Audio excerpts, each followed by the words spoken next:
Coming to you from the Fishbowl Radio Network inside Globe Life Stadium in Arlington, Texas. This is the Boardroom with JaCoy James Pugh, LaToya Barrow, and Faustina Nkwacha. Executive producer, Cindy B. Hello, everyone. Hello. Welcome to the Boardroom of Black Women's Wall Street, Inc. I'm Faustina Nkwacha. And this is LaToya Barrow. Yes, and we are missing one person here, JaCoy James, who's our co-host. She's out with our coworker. You know, it's his world, and as an entrepreneur and mom, family comes first, right, LaToya? Absolutely. Yes, we miss you. Yes. We can't wait to see you next week, boy. Yeah, and hi, coworker. Listen, we have an amazing show for all of you. We have a phenomenal guest that's going to come up just as we always do. But first, let's kick it off with some Black Women's Wall Street Inc. news you can use. Listen, September 23rd is North Texas Giving Day, and we have our radiothon at our office, and we want you to come and join us. We want you to make sure that you tune in and continue to support us like you always do, because when you give $5, $10, $15, $20 or more, you are making a contribution and investment in Black Women's Wall Street Inc., the Boardroom radio show, and of course, the Black women and other women that we serve through all of our business activities. Now, we also have our Ultimate Networking Mixer Saturday, September 25th, 7 p.m. to 9 p.m. on the amazing and beautiful showroom floor of the Mercedes-Benz Park Place Motor Cars in Arlington, Texas. Listen, we're going to have Tequila Sheila, and those of you who know things or one or two things about tequila, I need you to come and help me because I've never had one. We're also going to have OMG Cakes, yum, and then we're going to have Love Bucket Drinkery. So we want to make sure that you join us and go to our website, and LaToya is going to give you all the details shortly. We also have our I2I Entrepreneurship Program Gala, Saturday, September 23rd, again at the Mercedes-Benz Park Place Motor Cars in Arlington, Texas. We're going to be celebrating our Idea to Inception I2I participants who went through an 8-course program, and we're going to celebrate them and their accomplishment and their journey towards becoming entrepreneurs and scaling and taking their businesses to the next level. Then I want to give you some other news that you can use. Today kicks off the National Small Business Week, and the workshop kicked off today with a word from the SBA administrator. Today's topic was getting back on track, resources to build back better. Tomorrow, you've got better serving small business and underserved communities. And then Wednesday, continuance to support resilience and renewal. And as business owners, we have to make sure we're plugged in, we're engaged, and they hear our voices, and they know what we want and what we need. And for those of you who have taken who may not have heard about the SBA's EIDL program, there's the supplemental and the targeted EIDL advance. Listen, they've revamped it. So I want to know who got the loan and how did it help your business? We also want to know, well, if you knew about the loan or didn't, have you heard about it? And if not, we want to know why not. And then who's used the funds maybe to create new jobs, which is what small businesses do, who created strategic collaborations and partnerships, and who created some new business opportunities, the innovators and entrepreneurs that we are. And then we want to hear about that. So reach out to us on our Facebook page as well as our website and give us your feedback. And then the last thing is later this month, September 18th to 19th to the 25th, we also have the National Minority Enterprise Development MED Week virtual conference kicking it off. So this is Small Business Month. Let's get engaged, let's get plugged in, and let's make things happen to help each other out. So LaToya, tell everyone how they can get in contact with us. Of course. But first, I want to tell y'all about who we are. So we are the board of Black Women's Wall Street Inc. And so our mission is to empower Black women who aspire to become business owners by equipping them with startup business training, financial literacy, and education so they can impact local and global communities. So as far as a point of clarification for our gala, it's actually October the 23rd, and it will be on the same place, showroom floor of Mercedes-Benz Park Place Motor Cars here in Arlington. And anyway, to get in contact with us, you can reach us on our website, www.blackwomenswallstreet.org/the boardroom. We are on Instagram, TikTok, and Facebook Facebook at The Boardroom Radio Show, on Twitter at Boardroom_radio, and LinkedIn at The Boardroom Radio. Yes. Thank you. So again, September 23rd, North Texas Giving Day, and our Radiothon. And then on the 25th, we have our Ultimate Network Mixer. And then October 23rd is going to be our I2I Gala. Thank you, LaToya, for that. All right, so everyone, we have, like we said, a phenomenal woman who is joining us. And one of the things we love to do is talk about all things that impact and affect Black women in business, because we want to disrupt the norm and we want to shatter the status quo, and we want to make sure that our voices are heard. So our guest today is Quanda S Francis, and let me tell you a little bit about her. So Quanda S Francis is a visionary leader. She's a native New Yorker. Hello, New York. She's a mother of three. She's a wife and first-generation college graduate. Yes, she earned her Bachelor of Arts from New York University, a Master's of Business Administration from Long Island University, and she's currently pursuing her PhD in Information Science from Long Island University. She's currently an accountant, a data scientist, and the president of Sykes Capital Management, a cutting-edge fintech firm that's based in New York City. Quanda also became the first African-American and first Black woman in history to qualify and appear on the ballot as a New York City mayoral candidate in a New York City general election. So let's welcome Miss Quanda Francis. Hey, welcome. Quanda, welcome. It's good to have you. Yes, thank you for having me. I first would like to say what you are doing is amazing. I am incredibly grateful to be in your presence in terms of, again, what you're doing is amazing. We're supporting each other, yes, and this is what we need to do. So again, thank you for having me, and I'd like to jump right in. Our pleasure. Let's kick it off. It's our pleasure. Listen, like many Black women, you're multifaceted and quite accomplished, right, in a number of industries. So tell us a little bit about your story and your journey.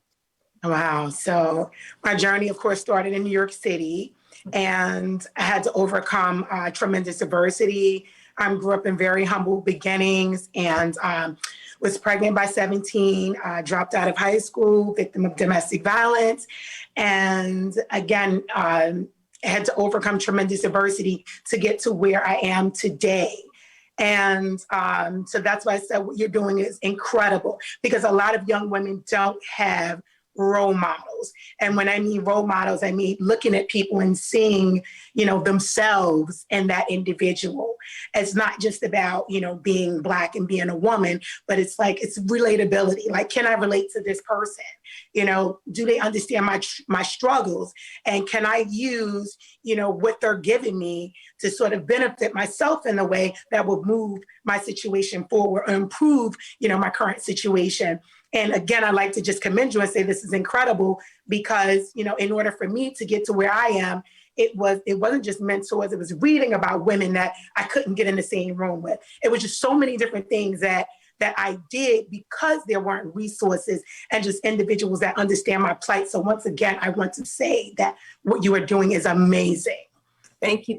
And here at the Boardroom, we seek to make sure that Black women understand that we want them to have a seat at the table. And today's topic is Monetize Your It. So Quanda, first question is, how did you decide what your gifts, your talents, your experience, your education would create that it factor for you? And then how did you decide to monetize it? I will say that I've always been a sponge. A seeker of information, and the information that sort of creates knowledge, right? And in order to do that, it is, again, looking for information everywhere, whether it's reading a book, whether it is, a woman or a man that you admire. And as far as my career is concerned, again, it's sort of everything that I felt like I can utilize, in terms of monetizing, being an accountant in terms of financial literacy. It's like, you don't have financial literacy if you don't understand the tax implications of your financial decisions. So, and then, connecting that to data, being a data scientist, it's always like, okay, what information is important?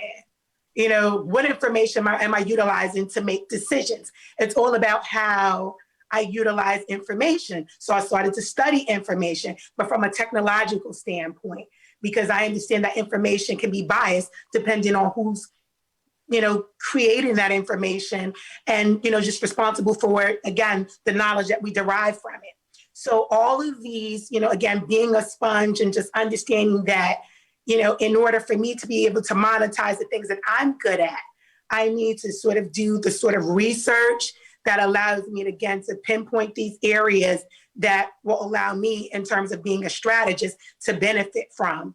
And that's basically how I did it. So I've worked for the SBA. I have been an entrepreneur for 10 years. And this is all before I earned my first college degree, just to give you an understanding of what I mean when I say I was educated a long time ago. I decided, okay, let's connect that with some schooling, because I understood that there was some gaps that would be beneficial to me had I went in and got a sort of formal education in terms of college degrees. Oh, wow. Latoya. Exactly. Yes. Well, me and you, Ms. Quanda, we connect in a couple of different ways. Like the teen parent thing, I was one as well. So I definitely understand how hard you have had to work to get where you are now, for sure. So for the people, can you tell us, or please define, what is Fintech? What is Fintech? And then tell me, in your opinion, why is this in such high demand right now? So Fintech is, think of it as like a buzzword, right? Mm-hmm. So everything that you think in terms about of financial and financial literacy, or just finance in general, it's sort of like moving and replacing every financial activity with technology. Mm-hmm. Think of it like that. So when I talk about financial literacy, I'm creating games. I'm using gaming to teach financial literacy. But to take it a step further, I'm also using a data that is gathered from individuals that are using my games to determine their learning styles. So I can now sort of customize information, how I'm presenting that information to them using IP targeting. So a little bit of a lot of tech, but old school research. Okay. So we're very intentional. Old school research. Got it. Yeah. So it's like financial technology, fintech.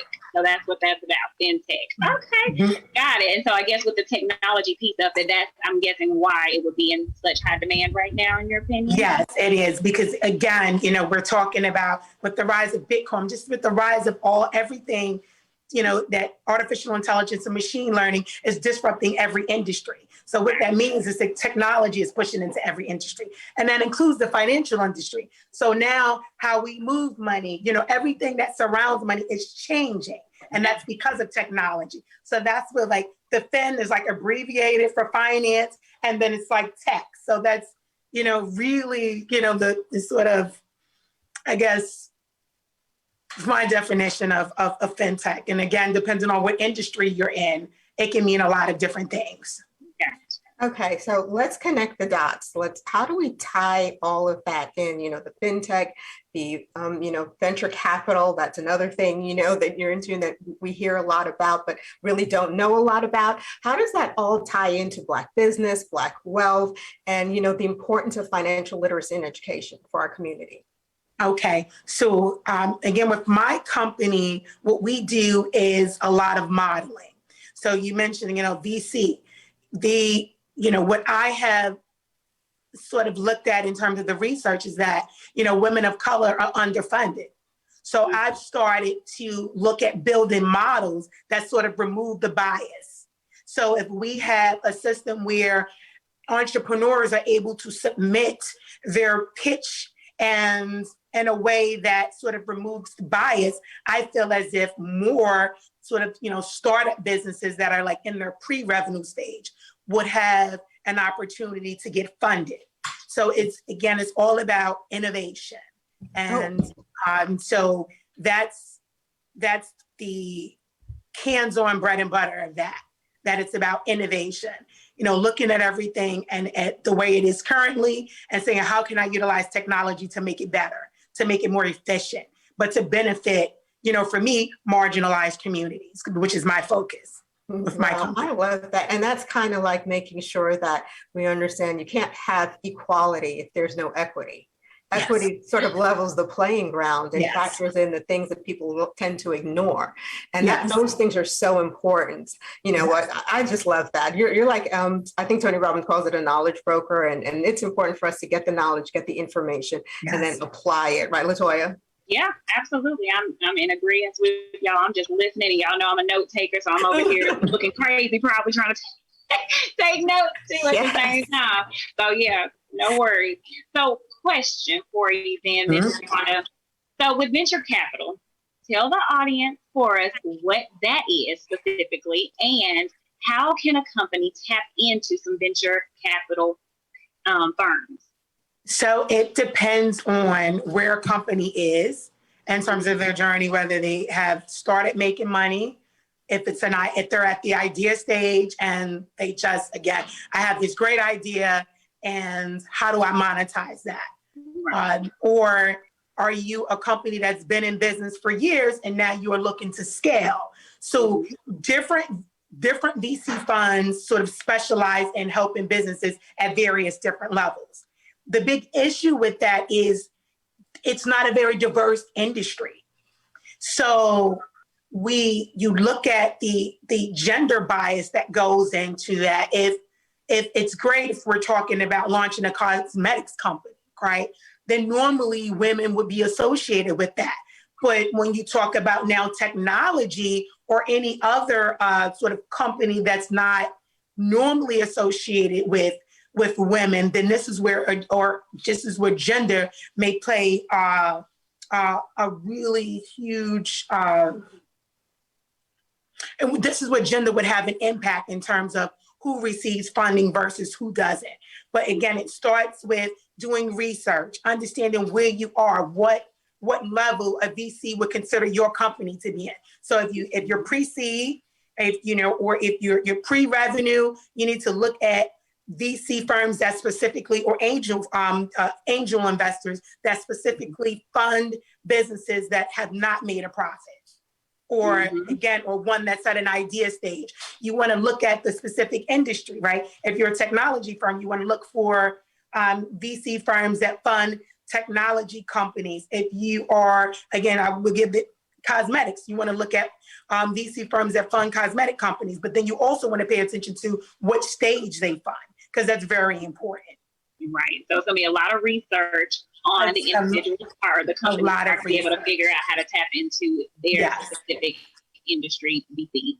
Okay. And Coursera has, you can also take classes on understanding what VCs are looking for, right? Okay. So it's sort of a different approach, but as an entrepreneur, but if you go in the door understanding what they're looking for, what they mean by, looking at a deck, and then there's Clubhouse. There's so much information on Clubhouse from amazing people that have funded billions of dollars in various companies at different stages, and sort of listening to them to get a firsthand insight into what it is they're looking for in a founder. Because sometimes someone can like your business model, but they may not like the founder. Sometimes someone can like the founder and they may not like the business model. So it's a lot of different things that go into that. But I would say research is your best. It is, I cannot underestimate the fact that you need to do your research before you go in and sit down with any, VC, because again, they are interconnected. Very big industry, but then small. So right. So y'all heard that Clubhouse got some resources, so no shade, but you Android users might need to get you an Apple product. Look. Yes. Okay, whatever. Let's get back to the topic at hand. Listen, you really dropped a number of nuggets for us, and we're about to go to commercial, but one of the things that you said that I think we really need to focus on is startups. Startups have to be innovative, have to think outside the box, because funding is an issue. So really quickly, can you just tell us one thing before we go into commercial break, one thing that startups need to think about, like collaborating, with other firms? What else can they do to prepare themselves to get in front of venture capitalists? think is there a need for your product? Right? Do people want to buy it? Right? Do you see a need for it? Like that is the most, and when I say research, a lot of startups will go in with an idea and it's already out there. And even though the company that's already out there with this particular idea may not have turned a profit, once again, there may be other factors that are benefiting them. So in a startup phase, I would say, again, who's your target customer, right? Who are you looking to market to? And again, then thirdly, can you scale, right? Because VCs are in the business to make money. You know, they're in the business to make money. So those three things I would say are very, very important in terms of being a startup. Who's your customer? You know, your projections need to be on, or at least close. Yeah. Right? At least close, right? And again, you know, just a good budget and an understanding of, again, you know, what it is that you're trying to bring to the market. Yeah, okay, so let's hit pause right there because you gave us a lot of nuggets. Hopefully everybody's taking notes.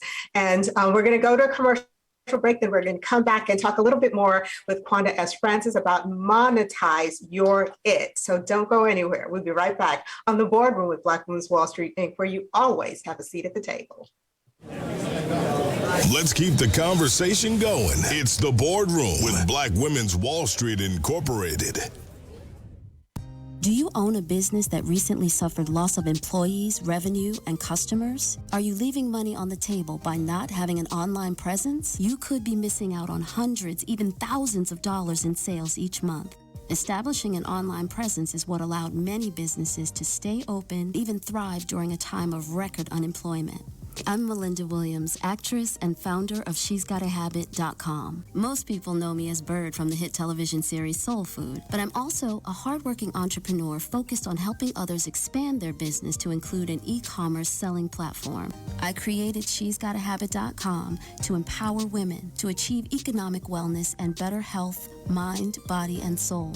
Head over to She'sGotAHabit.com and join our community. Connect with us and be inspired and motivated to build and grow your business today. It's time to build generational wealth. The future is now.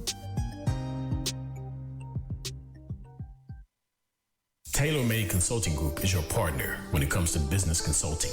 We will provide your business with a variety of tools that can be used to accomplish day-to-day and long-term business goals and objectives. We have specialists that can assist your company with cloud services, digital marketing, business plan development, videography and photography services, business entity formation, search engine optimization, graphic design, web design, printing, and much, much more. We take pride in the relationships we build with our clients, the personalized services we provide our clients, and the results delivered to our clients. We are Google Cloud Partners, Google Resellers, and Google Certified to get you on the first page of Google. Visit Taylormade Consulting Group at BeMyConsultant.com. Try our business scan tool and see your online visibility score for free. Or you can contact us with promo code BWWS for 1 hour of business consulting for free. Visit Taylormade Consulting Group at BeMyConsultant.com. Again, check us out at BeMyConsultant.com today. Experience life beyond shea butter with Nappy and Happy Bath and Body products. Nappy and Happy is a premium organic bath and body brand specializing in vegan products infused with organic erotic butters and oils. With our handmade soaps, soufflés, luxurious lotions, body sprays, and more made for women and men. Nappy and Happy's Wet Whip Body Polish is infused with a skin-loving blend of Brazilian cupuaçu butter straight from the Amazonian rainforest with our tropical organic mango butter scented with a delicate blend of orange blossoms and citrus notes that are dried down to a soft and powdery fragrant finish. If you're looking for something to pamper your body, we have exactly what you need. Experience life beyond shea butter with Nappy and Happy premium organic bath and body products. Available now at www.nappyandhappy.com. You're inside the Boardroom with Black Women's Wall Street Incorporated. Hey everyone, welcome back to the Boardroom. I'm Christina Nkwacha, and we have Sarah. and we want to give a shout out to Jacoy, We'll miss you, and we know you'll be back next Monday. So everyone, let's get back to what we were talking about. Monetize Your It with Quanda S Francis. Hey, Quanda, welcome back. How are you? Listen, let's get right back into it, because you really dropped some nuggets before we went to the commercial break. So let's go back to how critical is it that we're, as Black women in particular, that we really get involved and dive into these male-dominated industries like Wall Street, federal government contracting, affordable housing, fintech, VC, political consulting. How important is it that we as Black women make a difference and make ourselves known? It's very important, and it's time to start, looking for allies.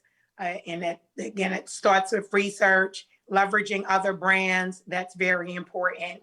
But again, we have to support each other. We need to start building out these networks, and like this is great, because I'm in New York City. You're in Houston, Texas. right? You're in Texas, Yeah. Texas, yeah.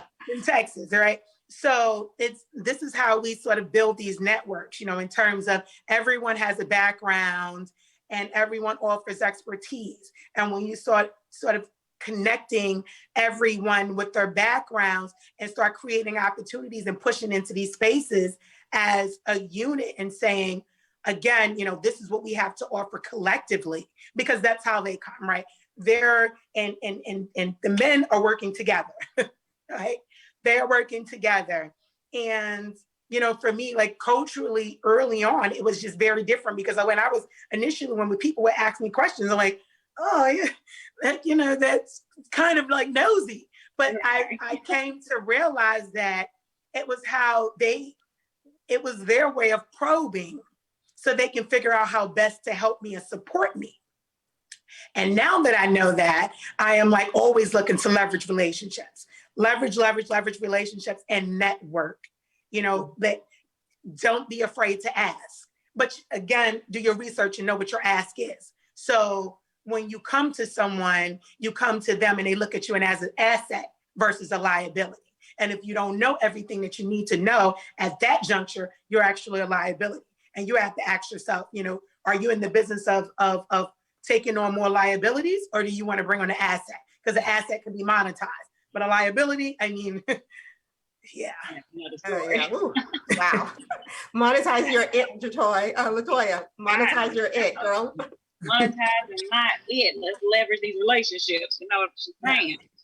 All right. So you've already told us a little bit about your company, but go ahead and give us the name of your company again. And is there anything that we can look forward to seeing from your company here in the near future? So Sykes Capital Management. So we are at our infancy stage. And, as I said, I am looking to sort of build out models and change the way businesses are funded at the startup level. Change the way we're introducing financial literacy to our children and using gaming in a way that wasn't utilized before. Again, to sort of look at how people are making decisions in terms of how they play a game and now utilize that to sort of customize products and learning materials for them. Mm-hmm. And then help them sort of identify their it. I love that. I look forward to that game. I'm not a gamer, but I like watching people, on TV who are doing their gaming thing. I just think it's so cool. Now, you mentioned a number of different things, the importance of networking, getting information, leveraging what you have, knowing what you have to offer. And I think too, when you go to people wanting help, needing their assistance, wanting a mentorship, take something to them. So you're not just going empty-handed. And like you said, be an asset and not a liability. And really understanding that we have to know more about fintech. We have to know more about venture capital. We have to know more about financial literacy education and the tools in which we can, explore that. So we know that we need to have these conversations. So what are some innovative ways in that we can inject all of that into the conversations we have at like Sunday dinner, or at the family reunion, picnic?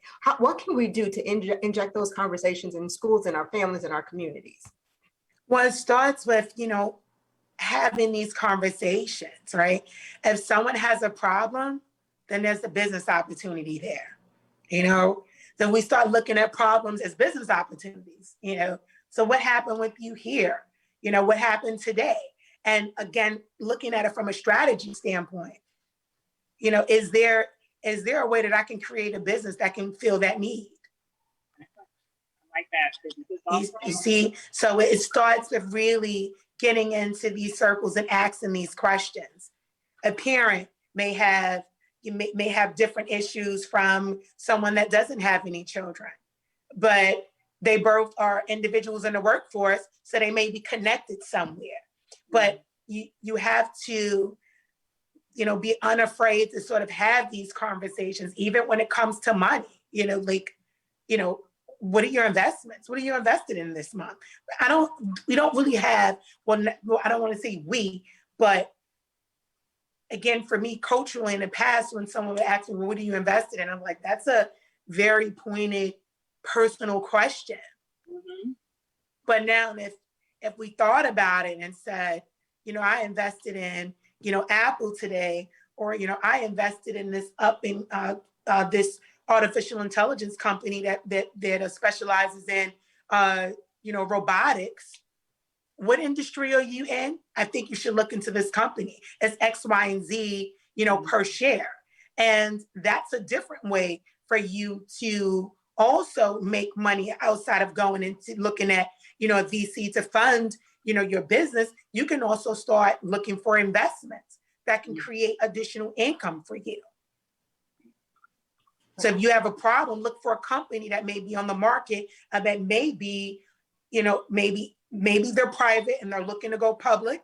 So they have an IPO or, pink sheets, very risky, but, for a $300 investment, if you're able to find the right companies, that $300 investment can turn into $30,000.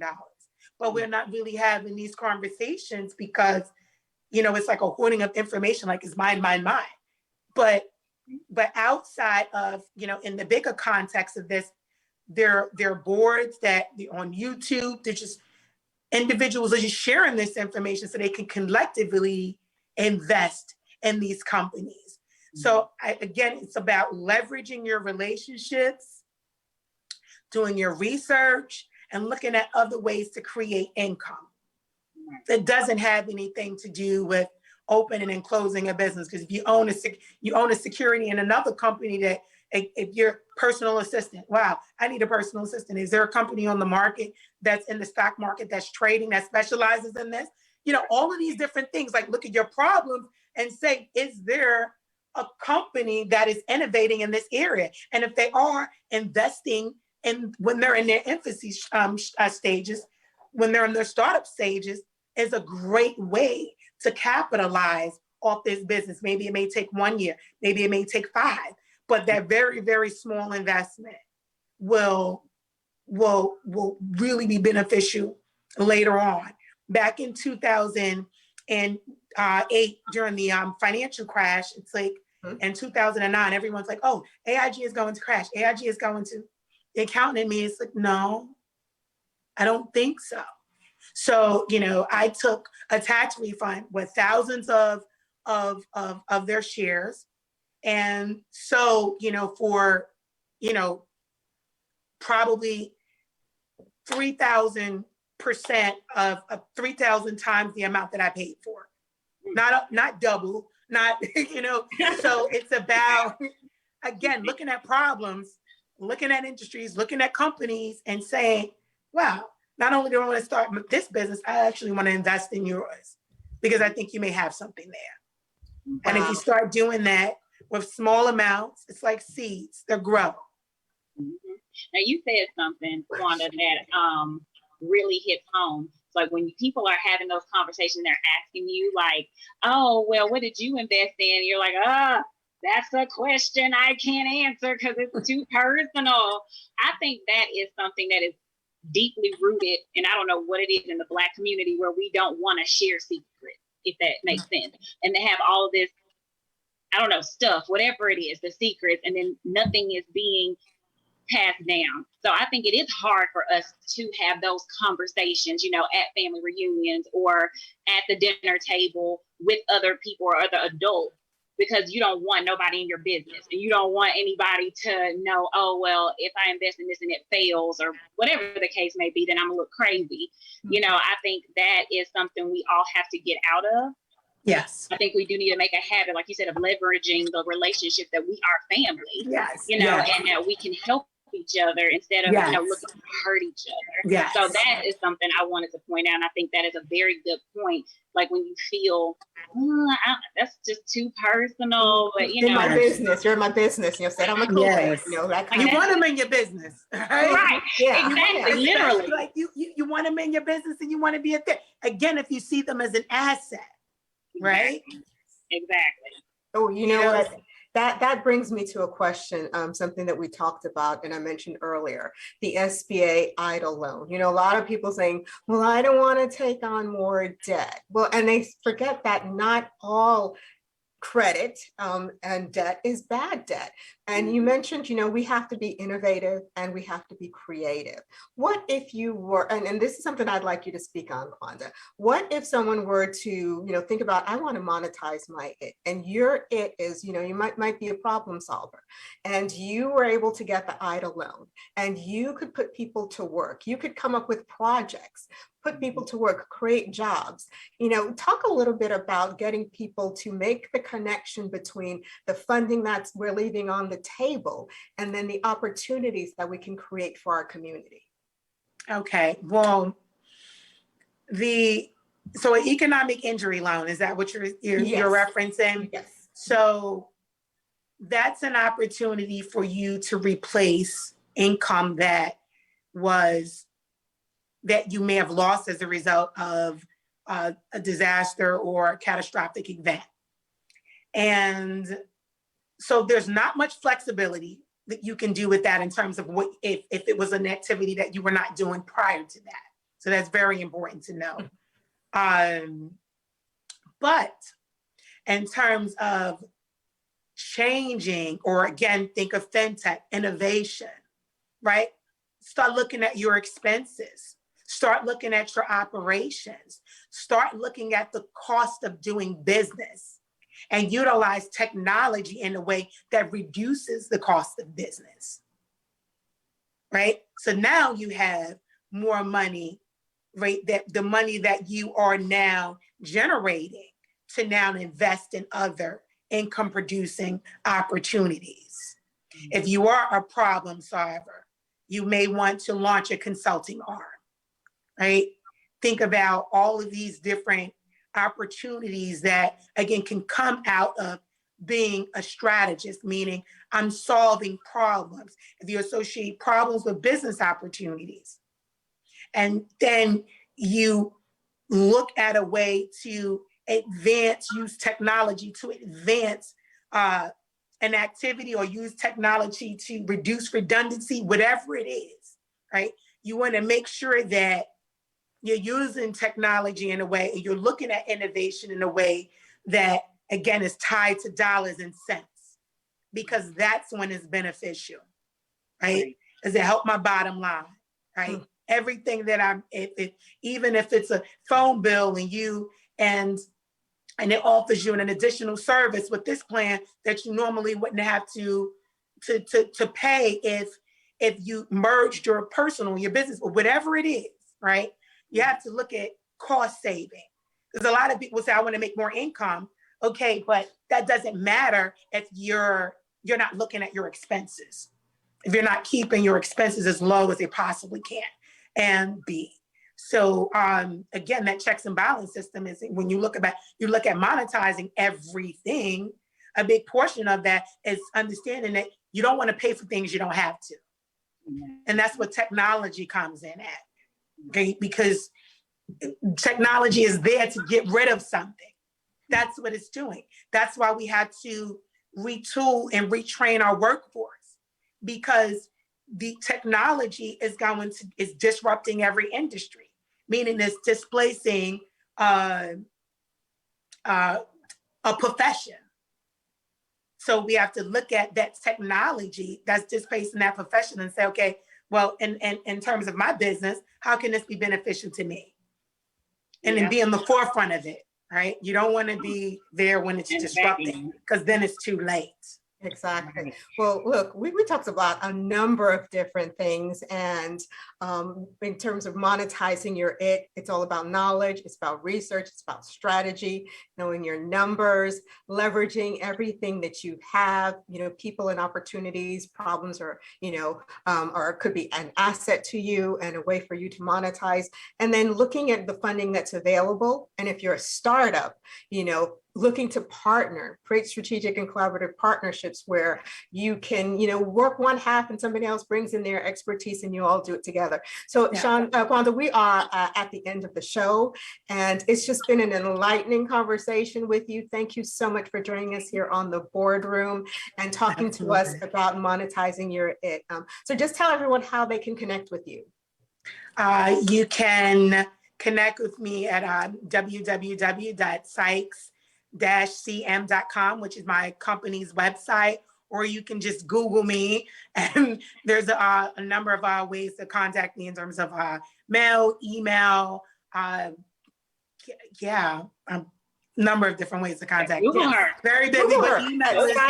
Sykes Capital Management's coming out with some amazing things. Yes. We'll hope we have another conversation about that. Thank you for talking to us about fintech, about venture capital, and everything that we shared today. And this has been our amazing show, everyone. Thank you so much for joining us here on the Boardroom, where you always have a seat at the table. Want more? Like and follow us at the Boardroom Radio Show. If you love soul food the way I do, then Miss Mary's Southern Kitchen is where you want to go. Their new location is at 605 North Denton Tap and Highway 121 in Coppell, Texas. Not in the mood to cook dinner? Then place your order at www.missmaryssouthernkitchen.com or drive through on your way home. That's right. Miss Mary's Southern Kitchen has the only drive-through window for soul food in Dallas. Whether you're dining in or using their drive-thru, you can order their fried chicken or catfish. You can't forget about their sides like collard greens, candied yams, and the best mac and cheese ever. And Miss Mary's desserts are made from scratch, and you want to try her butter cake. It's worth breaking your diet for. Let Miss Mary's Southern Kitchen make dinner for your family tonight or cater your next event. Order at www.missmaryssouthernkitchen.com or use the drive-thru at their new location at 605 North Denton Tap Road and Highway 121 in Coppell. That's Miss Mary's Southern Kitchen. You've been looking for fabulous eyewear. Look no further. I Do Eyewear has fashionable optical quality eyewear at a price that allows you to have several pairs to complement your style choice of the day or moment. I Do Eyewear provides fashionable and affordable optical quality eyewear and sunglasses with impeccable customer service while also contributing and giving back to our community. We believe everyone should look stylish, glamorous, funky, or fantastically unique without it costing a fortune. Our mission is dedicated to those committed to fashion or who want to be. We accept flexible spending, healthcare accounts, and we also have a program where we'll mail you some frames to try on before making your final selection. The first thing people see when they look at you is your eyewear or sunglasses, so you might as well show up with your strong eyewear game. Contact us at www.idoeyewear.com or call us 1254-EYEWEAR. That's 1254-EYEWEAR. We look forward to framing you. Back to the Boardroom with Black Women's Wall Street Incorporated. Well, hello. Welcome back to the Boardroom with Black Women's Wall Street Inc. I'm Christina Quacha. And this is Latoya Barrow. Oh, Latoya, wasn't that a good conversation? It was. I really enjoyed talking about fintech and venture capital. I know. Don't you learn something new today? Smarter. Yeah. So now I feel like I was a little student, like, write stuff down here. It was good. It was really good. We definitely have to have her back once she, gets everything pushed out and going. So that's exciting. So so you know what I am excited about? I'm excited about this mixer. Our mixer that's coming up, y'all. Make sure you grab your tickets. for Yes. September the 25th. We're on the showroom floor of Park Place Motor Cars Mercedes-Benz here in Arlington, Texas. So make sure you grab those. We'll have vendors with DJs. We're going to have some music. Tequila Sheila's going to be there. Sheila of Tequila Sheila will be there. Serving up some cocktails. We're going to have door prizes. I mean, y'all really do not want to miss it. So make sure that you are there. Eventbrite, Facebook, and on our website is where you can get the actual tickets from. So make sure you do that, y'all. Yes. Come meet us, let's get to know you. Yeah. Let's network with other business owners in the DFW area. Your network is your net worth. Yes, So ma'am. let's come out, let's have some fun. And like I said, listen, I've never had a tequila. LaToya, don't judge. Don't judge. I'm not So babysitting everyone, you. I need some help. I need some help. Come help me out. Yes, indeed. And meet our other board members as well. We just want you to go to our website, go to Facebook, and Eventbrite, register, tell your friends, like, share, tweet, do all of that, and then come join us.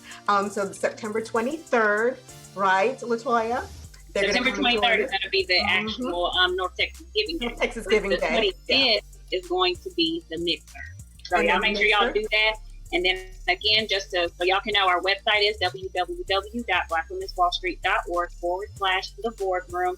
You can hit us up on Instagram, Facebook, and TikTok at the Boardroom Radio Show, on Twitter at Boardroom_radio, and on LinkedIn at the Boardroom Radio.